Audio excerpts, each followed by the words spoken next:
Welcome back to the Photo Booth International podcast. Jasmine Pather here. I have a very special guest today. Not only is she a very dear friend of mine for over probably 15 years, she's also an expert in HR with over 12 years of experience. And she also has her bachelor's degree in organizational behavior and HR management. Welcome, Yanett. Hi, thank you so much for being here. It's an honor to be on your podcast today. Wonderful. I share some good tips to everyone about HR. I'm excited, and I think I didn't say your last name. So this is Yanett Gonzalez, one of our really great friends, and like I said, HR expert. So I'm super excited that she's on here to share some of her HR information and knowledge, because as business owners, I think that that's one of the pieces that sometimes we never get to learn, or we don't know if we're doing the right thing. So be sure to take some notes. I think you guys will find her information very valuable. Awesome. Well, thank you so much for that great introduction, Jasmine. Hi, everyone. Again, my name is Yanett Gonzalez. I am a HR, I wouldn't say expert, but I try to be the best knowledgeable as I can. I've been in the field for over 12 years and built my career in HR because I genuinely love people. And I believe that our human capital is really the asset and the foundation of running a successful business. And what I'm going to go over today is go over how to build your HR department from the ground up. And even if you already have an HR department, hopefully I can share some tips and some advice that'll help you improve some of your deficiencies and help you gain some really great knowledge in employees and how to handle a lot of great things. So with that being said, let's talk about HR for a moment. So there's a long history of HR, right? So one of our first employment laws was created back in 1938, which was one of the Fair Labor Standards Act. And this was a law that is pretty much what started the whole foundation of having what used to be called then personnel versus HR, human capital now, right? So over time, you've seen that a lot of things have changed in the workforce, whether it's technology or anything like that. But from my experience helping other businesses with their HR, I find that the deficiencies come from not having proper documentation in place for a lot of things. I also found, such as even the employment application. It's important to have great employment applications so that you know how to determine whether candidates are good for your organization or not. So we're going to go over HR staffing plans, an overview of the recruiting process, employee and labor relations, which is really important, and how to also handle unemployment claims when they come in so that you don't are not blindsided. So let's start talking about the whole hiring process. Now, when you start off as a business, of course, it's only of you. You're the one that's running the show, right? Mm-hmm. And the excitement part comes from when your company starts growing. You're so busy working on the side of producing a product that sometimes the human capital side takes a back seat, right? And this is where a lot of mistakes and non-compliance can happen that can really hurt you in the long run and even get you into some big lawsuits, right? Mm-hmm. So your HR department or your HR person is the first, what I say, your first legal consultant before you get to that phase. So we want to make sure is that when you start growing your business and you start wanting to hire people, that you have a good application, right? To make sure you have the employee data and demographics that you need. Also, it's critical for you to build job descriptions for the positions that you are going to be hiring for. Why? Because it's important for an employee to come in, and this doesn't matter where your organization is big or small, but your employees need to come in and be able to see what is it that they're going to be doing in this job. A list of the essential duties, the responsibilities, mm-hmm. What experience do you need to have this job? Because if you don't, they just come in blindsided, and they're all they're going to do is keep asking you questions over and over, and you don't have time for that. You're building a business and you're building this growth and capital, so you don't have time for that. You want to make sure that your employees, again, have everything that they need the first day that they come in. So building a job description is important. I'm going to be referencing a lot to the shrm.com website, is shrm.com. This is a huge website that I am a member of, and that really is super helpful for any small business or any growing business that where you can have some endless amount of resources and helpful tips to help you maintain compliance. Okay, so wait, I'm sorry, did I you said say something? awesome. I love Okay. that. And you're very right about the job description because when we first started the rental business back in the day, Mhm. we didn't have any of this. And so over time, we've learned from our mistakes because like Yanett said, you don't pay attention to them immediately, but then something happens and you learn from it. So if you're starting off, I really think that these tips that she's sharing are going to help you save a lot of trouble and a lot of time and possibly a lot of money. So yeah, so sure, shrm.com. Yes. I'm not by any way endorsing it, but I do recommend it because it's a national. I mean, there's a lot of HR professionals that are members there, but it's a great Okay, resource tool for anyone to have and go in there and research things. Now, perfect. back to our hiring process. So, as you're growing in your business and you're going to hire people, you want to make sure that you have a mission and your vision already set forth. Why? Because these two things are important. If you don't have those two things done, there's no way that the human capital part can come in, because you don't even know what your culture is going to be like. What's your mission? What's your vision? This is going to help you determine the type of employees that you need and the type of questions that you will be asking them in order to hire them, right? So right off the bat, if you don't have your mission or vision, which I'm sure all of you already do, but if you don't, I recommend you work on that immediately. And then from there, you can start thinking about how your tribe is going to be built for your business, Mm-hmm. because it's all you, right? So that's a huge tip. Once you're building your job descriptions, and you put them out there on your Indeed.coms, Monster.com, wherever you're going to post your positions, you want to make sure that you have interview questions ready for your people when they're coming in. And don't just Google interview questions and ask those questions.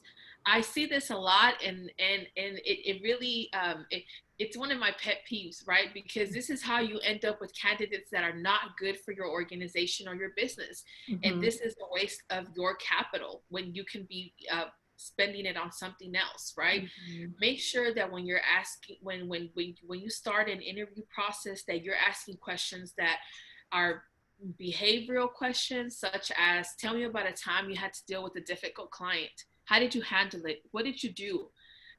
Versus tell me about your strengths and weaknesses. I think that question is sold. When you ask specific questions to what the position that's related to you, you get to know more of the employee. You get to Mm-hmm. know an experience of them before you even watch them give you a work sample, to say the least. You get to see what they did to solve that problem. And a lot of people interview very well, and once they get hired, we've all experienced this, right? Yes. That once they're working with you guys, you're we're like, what the heck did I do? Did I hire an employee? And it was just waste of financial resources, right? So I think asking behavioral questions, Mm-hmm. situational questions, and other questions that'll help you determine which ones are the best candidates.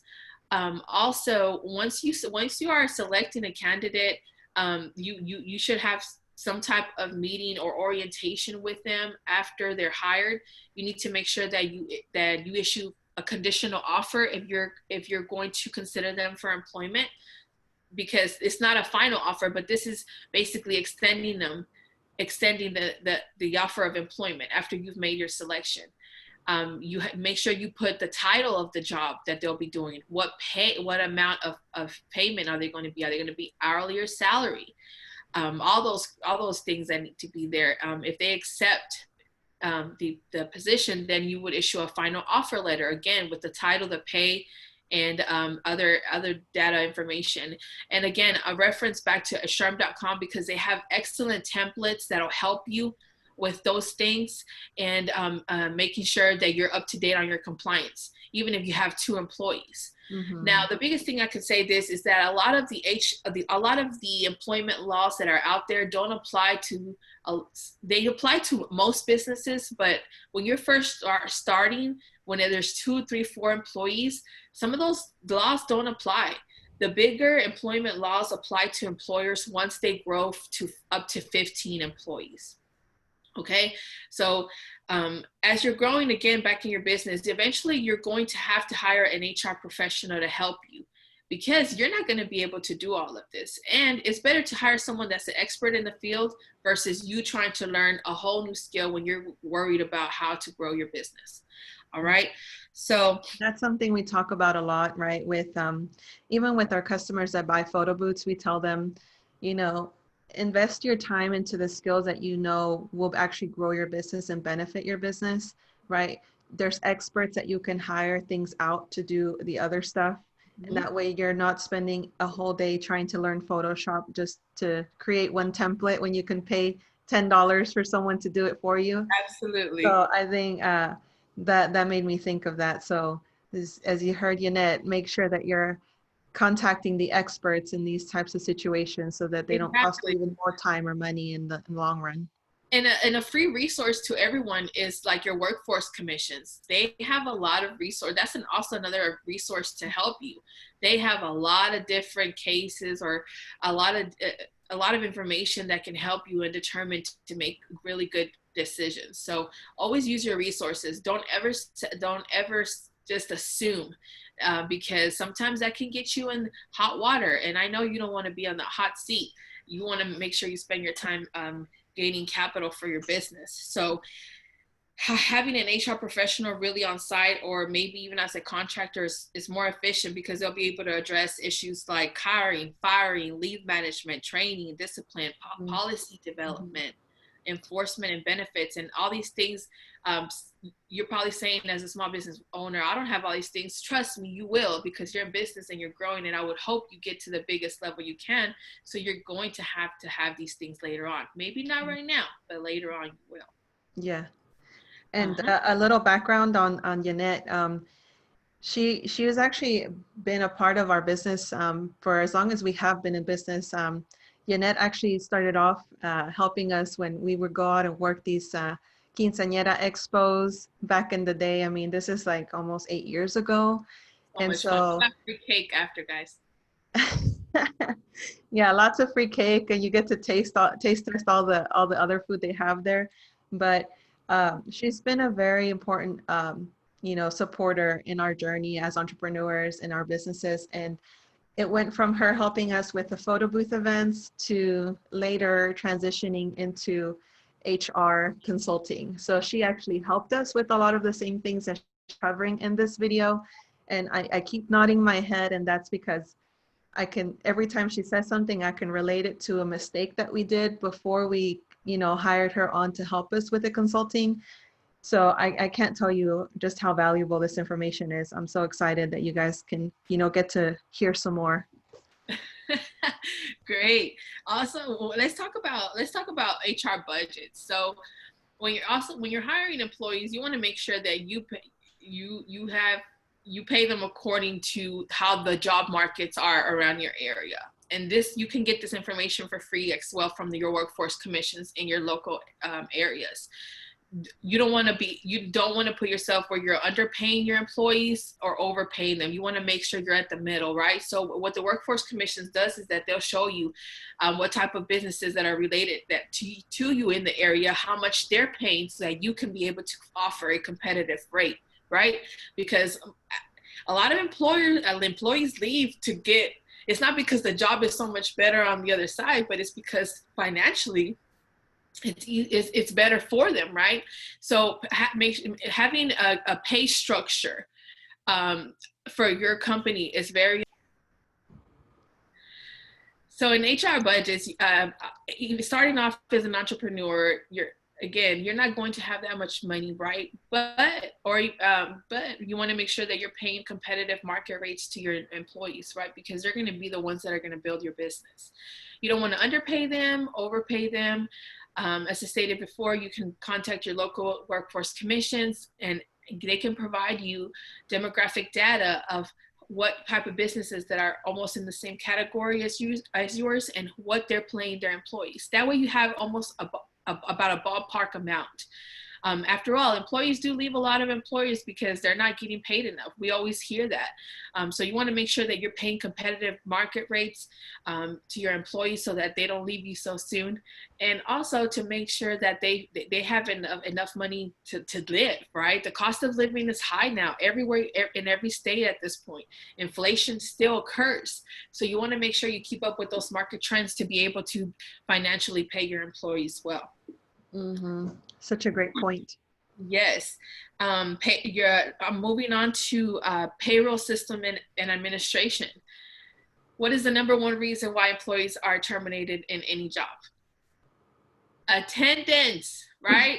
People don't come to work sometimes, and if they do, they may leave early or whatever it may be. But attendance is such a high turnover rate in any organization. You want to make sure that you have a payroll system and a timekeeping system for your employees, so you know when they're clocking in, when they're clocking out. And again, over time, you'll have to invest in some of these things.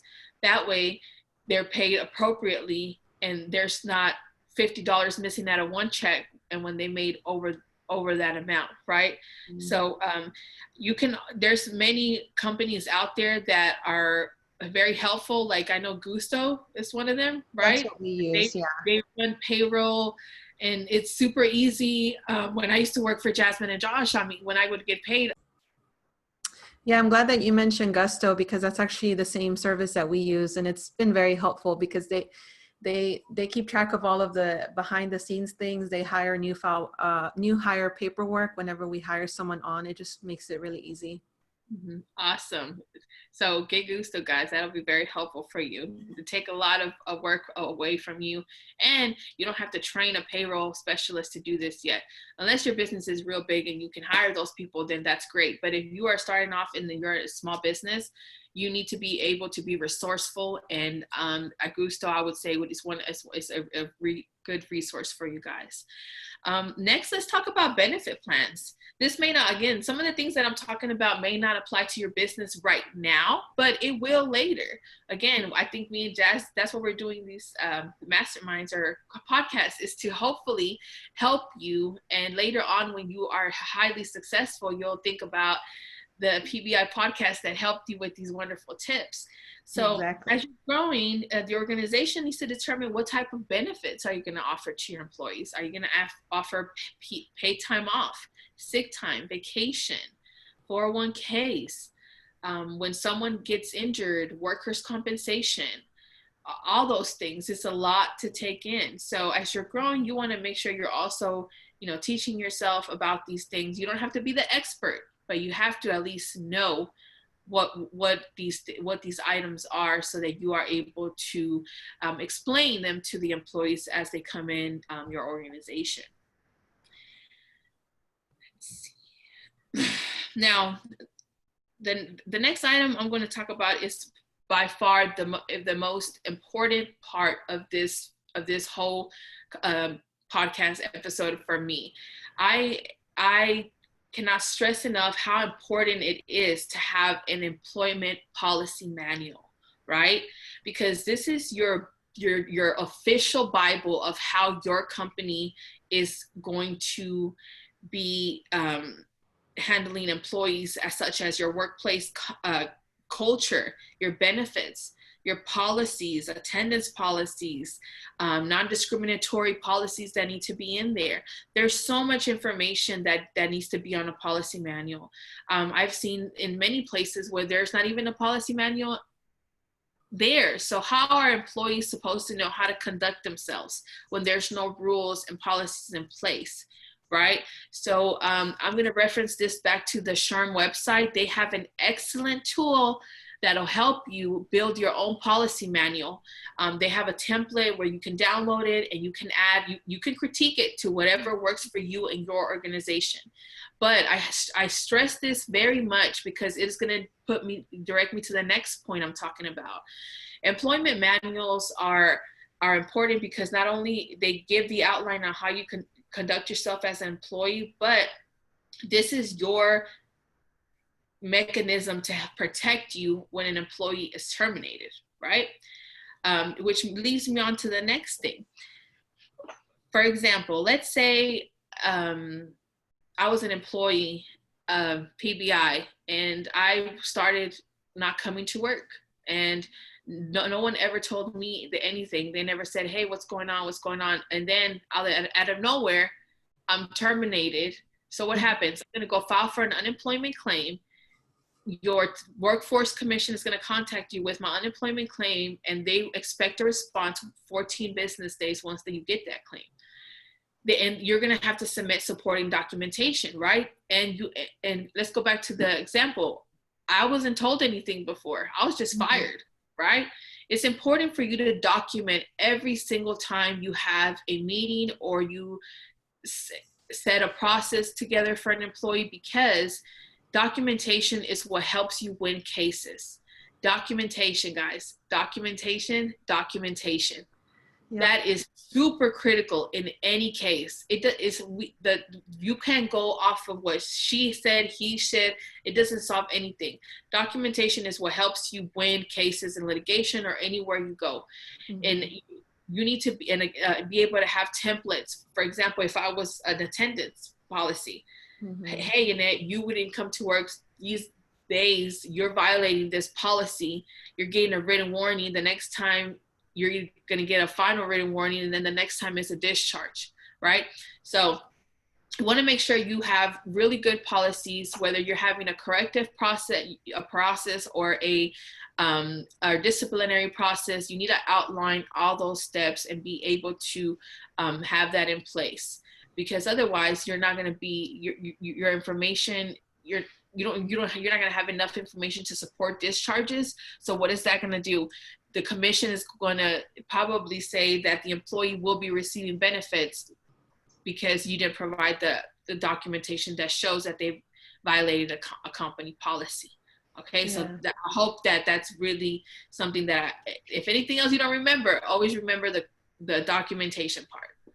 Yes, I would 100% agree with you, because we have had, obviously we've been in business for 8 years now. So we have had claims come in, and there was a time in the very beginning where we lost some claims because we didn't have proper documentation. And we definitely learned from our mistake. So I'm here to tell you, she's 100% right. Please, please, please document everything, log everything. Keep a filing system that makes it easy for you to refer to documents, because like she said, they don't give you a lot of time. And I know every state's going to be different for the amount of time that they're going to give you to respond to the claim. So you just want to make sure that you're organized and prepared for whenever that does happen. Right. And then sometimes what happens is that the commission may say, oh, the employee doesn't qualify for benefits, and the employee might appeal the decision. So when you have in Texas, I'm only saying in Texas, I'm not sure what other states do, but in Texas, you'll have an opportunity to have an unemployment hearing to appeal it, because you can appeal it up until the last level to win your claim. I'm not saying you're always going to win, but you have those options. And again, having that proper documentation can help you go a long way and help you win these cases and limit your liabilities as well. So make sure you keep documentation on everything. Even when the employee does a great job, if you have a conversation with the employee, just always follow up with an email and say, hi, Jasmine, it was great to meet with you today about whatever issue I had, just to follow up on what we discussed. This is what we discussed, and this is what you're going to do, and keep it at that, because that establishes that paper trail that you're going to need to be able to help you, right? Definitely. All right. So enough of that. Let's move on to performance evaluations for your employees. This is another thing I know me and Jasmine talked about a while back, right? So how are you going to evaluate your employees, right? You cannot evaluate them just based on, oh, they're a good employee. Yeah. Okay, they're a good They show employee. up. Yeah, they're a good employee, but tell me why they're a good employee. What objectives did you set forth for them to complete throughout the year? Or I'm not sure how many times would you evaluate? Some people evaluate every 3 months, every 6 months, or every year. My experience, I get evaluated one mid-year and at the end of the year, and I think that's a great thing to do. Why? Because if you evaluate someone at like 6 months and you tell them, hey, this is what you're doing really well, but this is where you're not being deficient. You already gave the employee the opportunity to know what they're deficient in, what their goal is, and you give them enough time to work on that goal to improve.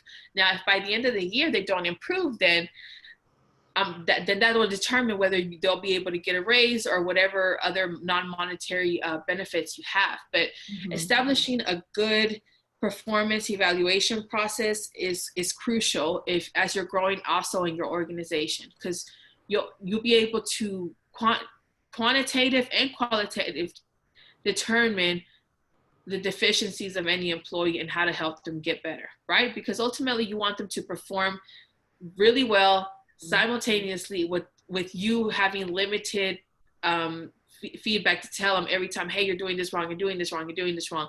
No, they'll know what's expected of them, and if they don't meet those goals, then they probably won't get a raise or they won't get other benefits. So performance evaluations are really important.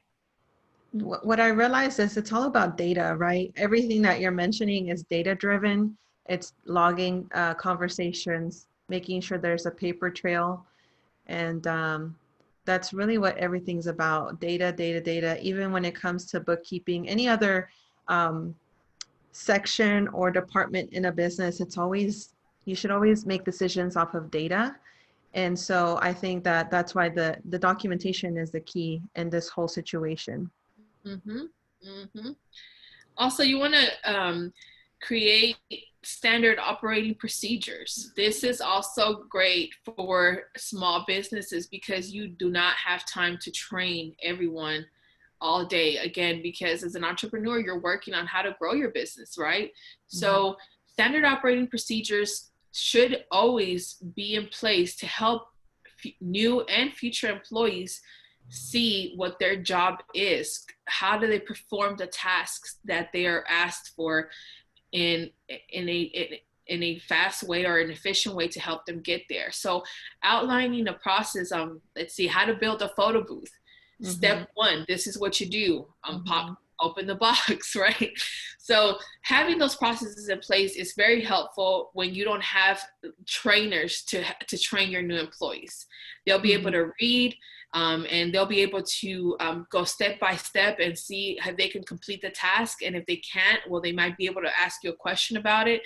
But that'll also help you limit the time that you are training them. I mean, I'm not saying this is going to take the part of you not training, but sometimes even me as a new employee, when I started in different businesses, I was like, oh, I can do this. Oh yeah. They asked me, how are you doing? Yeah, it's going good. And then after a week, I'm like, oh, how do you do this again?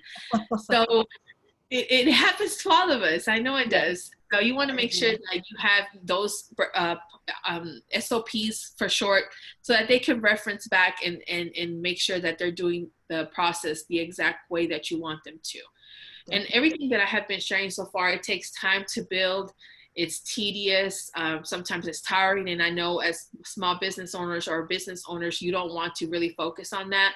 So I'm sharing both aspects of growing business and a small business, because once you're big and you're growing, you're able to hire those people to do this for you.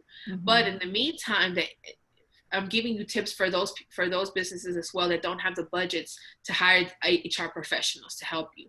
Again, the sherm.com website is super, super helpful, and you can always reference that for a lot of different things. Yeah, these are tips to help lay down the ground for your business, and then eventually you can get to that point where you can You can say, I don't handle that. HR handles that. Contact HR. Absolutely. At some point, I hope that you are able to do that. Yeah. So once and I'm going to go back a little bit. Once you hire a new employee, you want to make sure that their onboarding process is streamed simultaneously, and that is a good onboarding process. I've worked in employers before where they just hired you on and they just left you alone. There wasn't, any type of structure or anything like that. So making sure that you are telling your employees at new hire orientation what is expected of them, what is expected of you and them for the long-term relationship that you're going to have. Making sure the employee feels welcome to be there and that they feel excited to be there. You want to make your employees feel special because they are special. They're helping you build your business. And as a new business owner, sometimes it's hard to be able to manage different people because everyone learns different. This is something that I find also that has many issues. I see managers manage everyone the same, and it's hard to do that because again, everyone doesn't learn the same. Everyone is managed different. So I would say as a manager, you have the responsibility of learning your new employees and seeing how they are how they understand a process, because you can tell me a process and you can tell it to Jasmine as well, and I'm gonna understand it one way, she's gonna understand it a different way. So it's important for you as managers to be able to ask your employees, hey, did you understand what I'm saying? Do you have any questions? Manage everyone according to what their learning style is. Some of us learn by touching, seeing, other different things. So being able to have that skill is really great. And it also helps you build a great, strong rapport with your employees because they know you care and they know that you're important to them and that they want to make sure that they treat you with respect and that they are able to communicate in the way you understand. And there's other tools out there that do like personality assessments, Right. and they're geared towards employees or company, and you can kind of see what drives people and what their motivators or what their struggles are, and you can actually build a team based around, those assessments, because you might need someone that's more assertive, dealing with a certain area in your business. Then you might need someone that's a bit more understanding in customer service. And then you base that also off of the leader, right? The owner or the CEO of the company. Right. The people who fall under that, they should be compatible, and help having those documents of knowing how each other work are very helpful in these types of scenarios that Yanett's talking about. Right. And as you're growing and developing, a lot of these things, again, you can hire someone to do, but it's really good for you to learn them too, so that you don't have to feel lost or contact your HR person all day because you don't understand something. I think another thing that I want to stress enough is just showing empathy to your employees.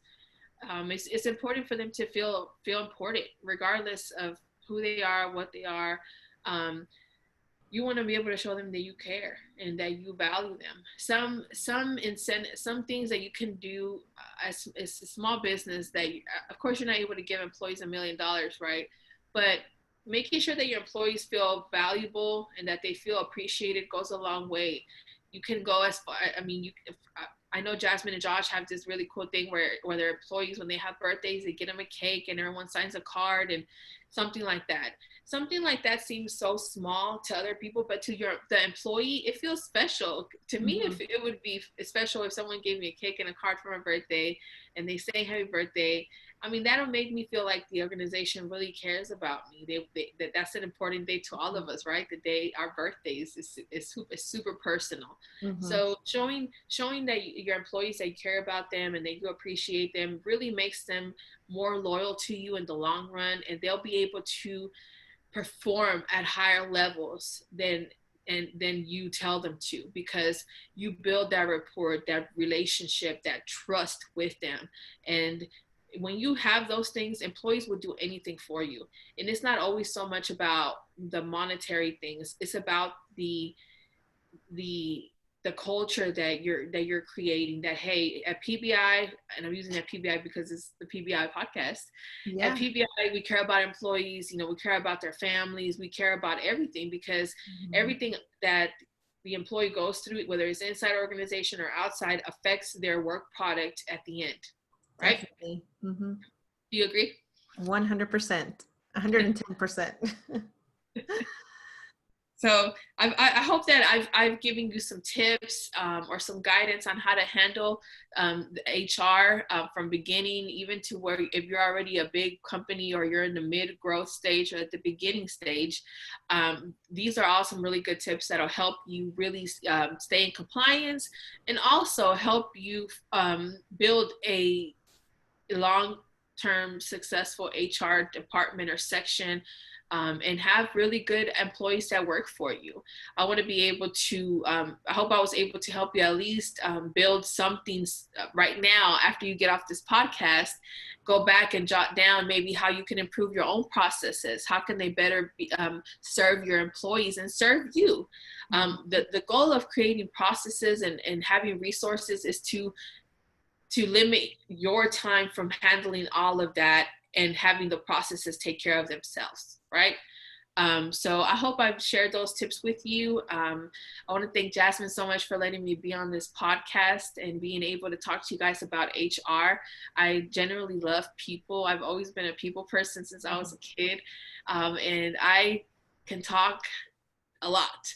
I'll talk to the wall if it talked back to me. But I want you all to understand that the human capital part of any business is really the assets of your organization, and the way you treat your people is the way your business is going to go. So if you treat them great and with respect, and make sure that they have what they need, I promise your employees will get you to the highest places that you can go with your company.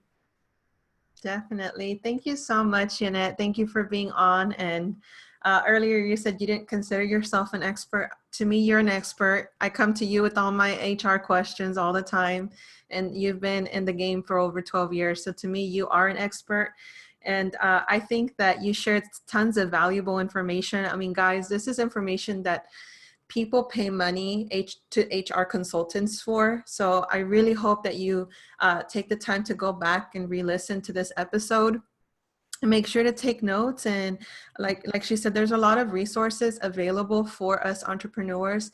It's just all a matter of taking some time. I know that we think HR is boring, HR is a pain in our butts, but at the end of the day, it's something that's a very integral part of the business. And if you neglect it, I can promise you, you're going to pay for it at some point or another. That's what's happened with us. And so I really encourage you to really take a look at this and dig deeper. So with that being said, thank you again, Yanett. And we'll talk to you on the next podcast, guys. Take care. Take care, guys. Bye.